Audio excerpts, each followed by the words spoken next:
You stand before us, a knowing smirk on his face. What the hell is he doing here? Unless you are here to tell us where the money is, you need to leave. Beside me, Miraha looks ready to jump out of her skin. Okay? Ririka scowls, but underneath her anger, I can see some anxiety brewing. Oh yeah, poor Ririka. Such impatience. We have a deal, remember? A deal for you to go on one date with Ririka next week.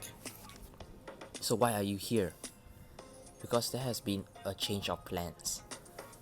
There's an event tomorrow and I expect Ririka to join me for it. Oh, tomorrow? So quick? The air is sucked out of the room. Tomorrow?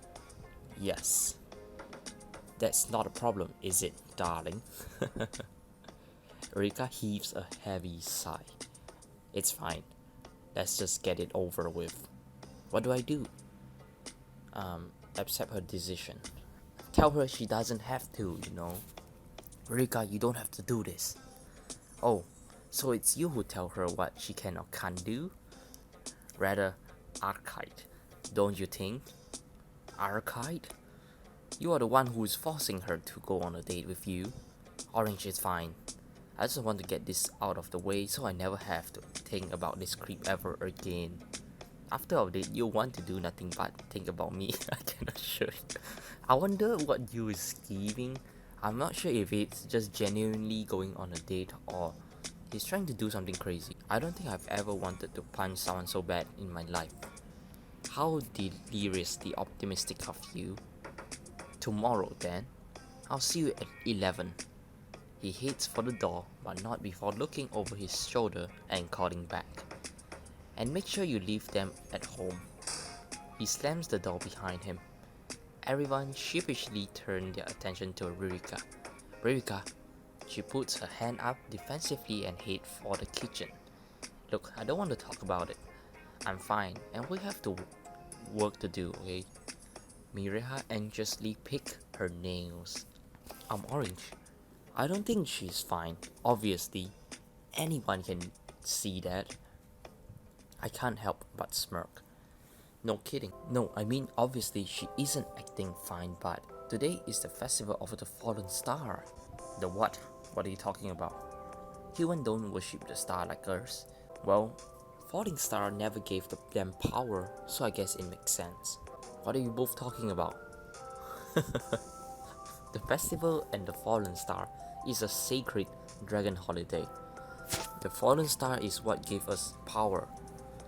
Every year we celebrate it together under a starry night sky. And as much as Rika pretends she doesn't, she loves the holiday. She is all about dragons culture. So what do we do? I wonder what do we do actually. I mean, how do we celebrate it? I think we need to throw her a traditional party. And I know just the place. Oh, we're going to do it today? Wow, the sunset is really beautiful right now. After work, as the sun begins to set, we prepare for the party. We lug heavy boxes into the beautiful sunlit view. Alright. Does the festival always involve heavy boxes? Well, that's where the power comes in. Okay, let me show me your power. Surely you have noticed we are super strong by now, right? Yeah, of course. The girls start unloading the decoration, which are all star theme. Mira holds up a stunning lantern with excitement. Okay, this lantern is pretty small. The lantern of the fallen star. This is the most sacred item of the entire night. We should hang it from this beautiful tree. Sure, why not? I was thinking we could put it in the grass behind us all. Where should we put it? In the tree definitely. I don't think the grass would be great. Someone might step it and that's not sacred anymore. I think we should put it in the tree, you know. Here he grabs my arm, excited that I agree. Right? It's a reminder of the power of the fallen stars and the heavens. Wait, I don't get the powers. If I pray hard enough, will I get the powers? I knew you would get it. Oh, thank you, Irohi. I carefully hangs the lantern up in the tree. Immediately it tumbles down, hitting me in the head. Oh shit, I'm sorry. It's not my fault. I know this is secret. I don't want to mess around. I cringe and grab my sore head, groaning. Finally, we finish decking out of the field in celestial decor. Every piece seems more beautiful than the last, twinkling under the full moon. And the girls, I can't seem to take my eyes off them as they grin up at the sky. Ririka should be here any minute. I just texted her. Suddenly, there's a rustle in the bushes. Ririka trudged through, looking exhausted and annoyed. You're not going to murder me out of here, are you? Why are you saying such things? These are your friends, the dragons, you know, Mirha and Iruhi. She stops in her track, dropping her bag. Her eyes widen in disbelief as she looks around. Whoa! Ririka slowly spins around, taking in the decorations. They glisten in her eyes, which are slowly filling with tears of joy. Did you all do this? We know this holiday is important to you, and you have sacrificed more than anyone else. We know. The least you deserve is to be able to celebrate it right away. I can't believe this. The tears brimming her eyes, threatening to spill over. Ririka, are you okay? Are you crying? Ririka swiftly swipes her tears away, putting on a tough face. Crying? No, this is just some water. No, I'm not crying. Right, Orange? Looks like tears to me. I'm sorry, Ririka, I have to double cross you this time. Ririka smirks and playfully shoved me aside. Traitor. Sorry, man. I'm not the one to cry. No, you would just take a picture and post flyers of it all over town. Enough of this talk about crying. Yeah, we should stop. This is a festival of celebration, not festival of crying. So what do we all do? Dance? Karaoke? And then they all, oh god. The girls exchange a knowing look before they turn their gaze on me. Not exactly. We do this. Suddenly the girls all put their hands on my chest. Quickly they shove me down into the grass, hovering over me with smirks on their lips. Okay, if what I think is about to happen is about to happen, we have a very different celebration. What kind of celebration is this? Playing like... And it sure as well would not be allowed to be a festival. My heart thuds underneath the girl's hand. Then they roll into the grass beside me, breaking the tension. We look up in the sky. We have to stay and wait until a shooting star passes. You know shooting stars don't happen often here, right? Regardless, we lay back for quite some time. We snack on traditional dragon dough and watch the starry sky. But soon an icy wind whips through the grass, chilling us all to the bone. I think we should call it a day, don't you think? It's been fun, but it's starting to get really cold. Shivering intensely, Miraha is the first to answer. It's fine.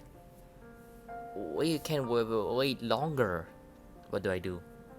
Make a shooting star. I wonder what kind of shooting star am I going to make. You know, I think I see a shooting star passing over right now. Their eyes all widen. Where? I grab my phone out of my back pocket and turn the lights on. Slowly I drag it over their heads. Arcing it like a shooting star. The girl smokes at me. Ah yes, Salphonius. A very well-known type of shooting star. And dare I say one of the most beautiful? The girl shivers in the wind. Okay, you are right, let's get back. Just being here with each other was enough. Let's call it a night. After a long night, I plop down in bed. I feel a lot better about Ririka now. She got some time to relax and take her mind off things. You know, of the fact that she is sacrificing her dignity for us. Suddenly, a rock collides with my window. Not a pebble, a rock. Okay, how big was that rock? Why do you always have to climb the water system? The trough. Mirha, that was one very big rock, you know, that was very heavy. He is a heavy sleeper. I walked to the window to see the girl standing below, looking frantic. Not that heavy of a sleeper, alright? What's going on? Just tell me, get to the point. We can't find Ririka anywhere. We walked home with her, but when we went to say goodnight, she was just gone. Worry jolts any exhaustion out of my body. Oh shit. Do you have any idea where she is? We don't, but we are worried. What if you found her? What if this was all of a trick or something? We don't even know where to look. Where should we look? Wait, use your dragon powers. The cafe. Let's look at the cafe. I'll be down in 2 seconds. I just wear my pants and shirt and let's walk down the cafe trying to catch our breath. Ririka, you are not tied to a chair and gagged, right? Or turn into a demon with amazing hit like the horror movie, right? Mirha, stop with the horror movie. There's no such thing. I need to find you guys a sitcom to watch or something. I peek into the kitchen while the girls check the back, but Ririka is nowhere to be found. Suddenly, Irohi perks up. We have to go back to the field. Alright then, we head to the field. We emerge into the field to see Ririka laying in the grass. Even in the moonlight, it's obvious she has been crying. Ririka? Oh, Ririka. The girls throw themselves down on her, hugging her. We thought you would have been kidnapped. As if I'll let that loser kidnap me. Okay. You guys just take a look at Ririka's purple and blue eyes. It's really stunning actually. She puts on a tough face, but I can only manage to give me a weak smile. You thought I would have been kidnapped too? No, well, that's not possible. Yes, he was like so worried. I thought he was going to cry. Damn you, Eerie, what are you talking about? What are you talking about? Thanks, girls. I extend my hand, helping Ririka up. Let's head home, Ririka. Miraha and Irohi starts to walk off, but Ririka hesitates. She looks up at me, her eyes pleading. She looks exhausted and empty. I think Ririka and I are going to take the long way home. Why don't you two go ahead? Ririka immediately relaxes. Okay, but don't kidnap her. Okay. Irohi, you're the funny one. I'll try not to. With the girls gone, Ririka and I start back towards the city in silence. Ririka's eyes barely leave the ground. Sorry about this. I'm just not ready to go home yet. That's why I went out in the field to get away from everything. I don't want everyone to see me like this. What should I do? Let me see. Yeah, definitely take her on a date. This one I'll use premium option. You have me now, guys? I just used the premium option. That's okay. You don't have to go home. I intertwine my fingers with hers. Let's just kill some time together until you feel like yourself again, okay? Does that sound good? That sounds perfect. We stroll in a park, lined with food vendors. I bought her a hot chocolate to warm up in the cold night air. She takes a big sip and then furrows her brow. Humans drink this stuff? Isn't this just sugar? Not just sugar, it's also milk. She shrugs and takes another long sip. I used to be a powerful dragon and now I cry in fear and drink sugar milk. So funny. There's 1A plus sentences right there. You are a powerful dragon and you cry in the field and drink sugar milk. Okay, this is another counter. Very nice sentences by me. She forced a weak smile. I feel like I've just been getting more and more weak lately. In the dragon realm, I didn't care about much things, you know. That makes sense actually. That's why you are so cold towards me. Like, you have been really rude and all this, but I think this is your normal nature. Now I guess I can relate to that. But now I care about everything all the time and it's exhausting. Yes, exhausting. There are upsides to caring, you know. We sit down on a bench together. She turns toward me, her eyes reflecting the stars above. Oh yeah? What are those? When you care more, you get more vulnerable. You get closer to people. You can start to be appreciated for who you really are. You can start to, to know what love really feels like. Our eyes lock. The words barely escape her lips. And you? Do you know what love feels like? My heart is beating so loud I can hear it in my ears. I think I do. Ririka's hands gently cup my cheek. She leans in painfully slow, her lips inching closer to mine. I think I do, too. Her lips melts against mine. Oh, I see. I spent 26 gem for a good stuff. Okay, sure. I wrapped my arm around her, pulling her closer to me. I felt the pressure of her expectation and fears disappear into the night sky. Slowly, we part. I leaned my forehead against her, lingering for a second. So, you think you do now? Rika laughs.